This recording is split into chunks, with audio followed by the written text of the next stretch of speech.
दोस्तों, मंसूर अली के शो में इरशाद भट्टी ने किसका क्लिप चलाया, इस पर मित्ता इस्माइल और आमिर इलियास मंसूर अली सब हैरान रह गए कि ये क्या हुआ। तो चलो चलते हैं और पूरा वीडियो देखते हैं।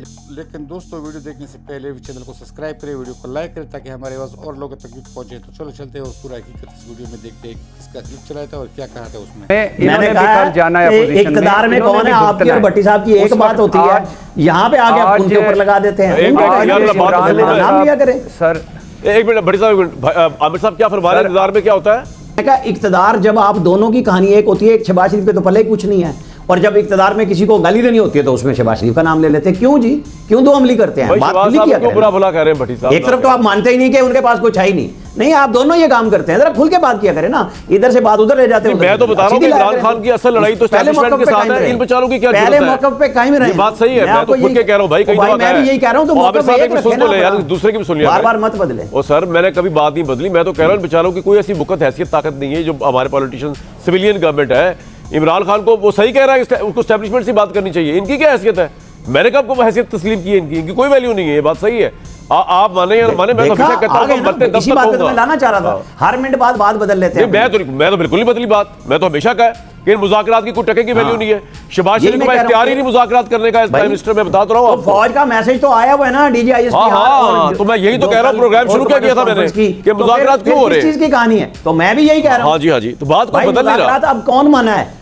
लेकिन आज की हकीकत यह है कि पाकिस्तान का मकबूल तरीन लीडर जो है वो इमरान खान है, और पाकिस्तान में जो सियासी बेचैनी है, जिसकी वजह से बहरहाल आप जितना भी बोरिंग कह रहे हैं, लेकिन इसी पे बात करने के लिए आपने हम तीनों को दावत दी है। उसकी वजह यह है कि बहुत सारे पाकिस्तानी की अक्सरियत जो है वो इस हुकूमत के ख़िलाफ़ है।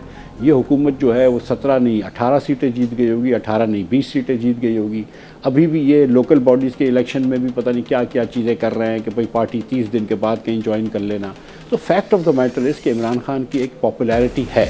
अब उसका आप कुछ नहीं कर सकते, या कम अज़ कम ये हुकूमत जिसने 4 साल के अंदर अपनी लोगों की क़ुव्वत ख़रीद कम कर दी हो, लोगों की औसतन आमदन कम कर दी हो, जिसमें महंगाई का एक तूफ़ान टूट पड़ा हो पाकिस्तान में, जिसमें आज पाकिस्तान के अंदर अनएम्प्लॉयमेंट हाईएस्ट चले गई हो, जिसमें पाकिस्तान में सरमायाकारी और सेविंग्स जो हैं वो 50-50 साल की लोवेस्ट हों, इस हुकूमत का नैरेटिव तो कभी नहीं बिक सकता है। तो आपको कोई ना कोई माशी, जब तक आप बेहतरी नहीं लाएंगे तो आप इमरान खान का जो बोतल में जिन ये कोशिश कर रहे हैं नाकाम मुस्लिम लीग वाले, वो वापस नहीं डाल सकते। जितने इंडिकेटर्स गिनवाए, मैं आपसे 100% एग्री कर लूँ ना, अगर मान लूँ मैं आप सही कह रहे हैं, that's more of a reason कि हुकूमत नहीं चाहेगी। आपका एक मिनट रुक जाए। आपके पास गुंजाइश क्या है नाम मानने की? मैं वो गलत थोड़ी बोल रहा हूं, सारे फैक्ट्स सर मेरी हुकूमत के नंबर है ना ये। मैं अर्सो सुन ले मेरी सर। आज तो आप तालिब अली जोहरी साहब लगे, फतवा दे दिया आपने कि गुंजाइश वाकई मेरे पास नहीं है।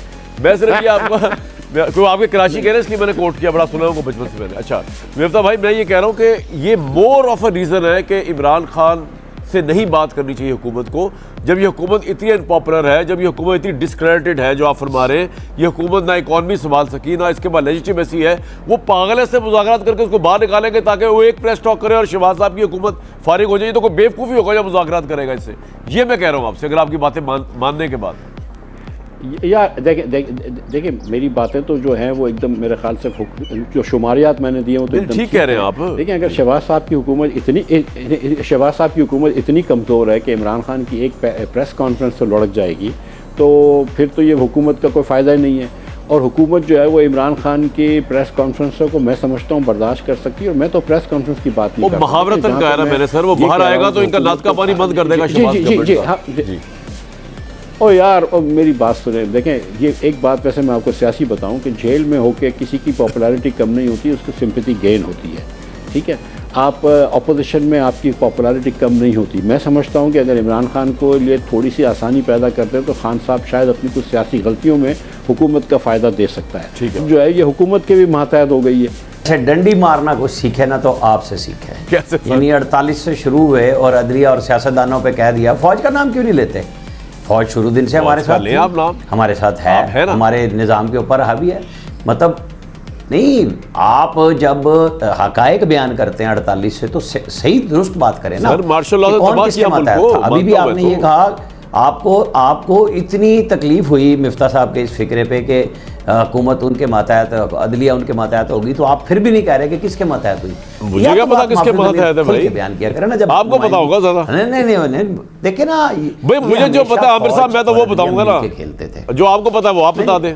नहीं, बोल मैं के तो लफ्ज़ बताऊंगा आते कि जो मुझे पता है कि डंडी मारने के आप मास्टर हैं। अच्छा, मैं तो यही कह रहा हूँ ना कि डंडी मारने के आप मास्टर हैं। टिपिकल पाकिस्तानी तो चलने देना साथी। बात को। जी। बात ये है कि हमेशा जो है ना, मुझे आपका पता है आप करून उला से ताल्लुक़ रखते हैं, जो पुरानी बाबा उर्दू की सियासत और सहाफ़त थी ना, आप तो उससे ताल्लुक़ रखते हैं माशाल्लाह। हवेलियों के आप मेरा सीना हाजिर है, आमिर भाई जितने तीर चला ले, वो किस्सा। और दूसरा जिस पर आज शादियाने बजाए जा रहे हैं, मिठाइयाँ बांटी जा रही हैं, मुबारकबादें ली जा रही हैं, मुबारकबादें दी जा रही हैं 135 अरब में PIA बेचकर, भाई कमाल हो गया भाई, बहुत वाह वाह वाह वाह वाह। यानी जो पाकिस्तान की शान होती थी, जो सोना उगलती थी, जो मुनाफा बख्श थी, उसको हमने 135 अरब में बेच कर मुल्क तुड़वा कर, और PIA को जो फ़ख्र कहलाती थी उसको बेच कर हम शादियाने बजा रहे हैं। भाई कमाल है भाई, फूले नहीं सिमा रहे भाई, क्या खुदा के लिए कितना। जो कुछ लोग कहते हैं 10 अरब में बेची है, बाकी सारे उनके पास पैसे रहेंगे। चलो हुकूमत कह रही है 55 अरब में बेची है, 45 अरब और मिलेंगे, तो 55 अरब में आपने जो माशाल्लाह एक तरह से 38 तैयारे जिसमें 18 ऑपरेशनल है वो बेच दिए। 15-20 साल आप टैक्स छूट देंगे, 60-70 के करीब रूट्स हैं वो देंगे, नाम देंगे, और पायलट्स और बाकी सारा देंगे। तो माशाल्लाह आपने कमाल का सौदा किया है।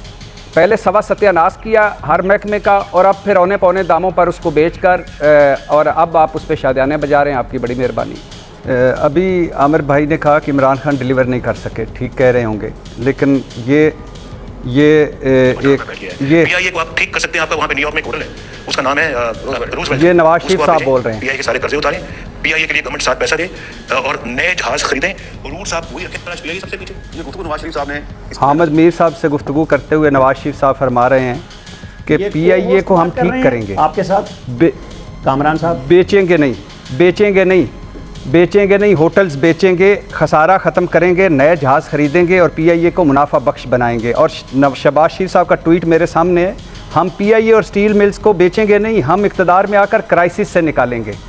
खेत मिट्टी इन्होंने 35 साल में डिलीवर किया है, खंडर बना दिया इस मुल्क को, तबाह बर्बाद कर दिया इस मुल्क को। हर चौथे दिन हमें ये खुशखबरियाँ सुनाते हैं कि हम डिफ़ाल्ट से वापस आ गए, और डिफ़ाल्ट से वापस आकर जाते कहाँ हो, फिर डिफ़ाल्ट पर, फिर दिवालियापन पर, फिर तो आपके अपने कारोबार तो सोना उगल रहे हैं। ये हुकूमती कारोबार जो हैं ये क्यों खसारे में हैं? तबाह बर्बाद करके मुल्क को अब आप 135 अरब में बेच कर तो आप शादियाने बजा रहे हो। कुछ खौफ खुदा करो। इमरान खान आएगा।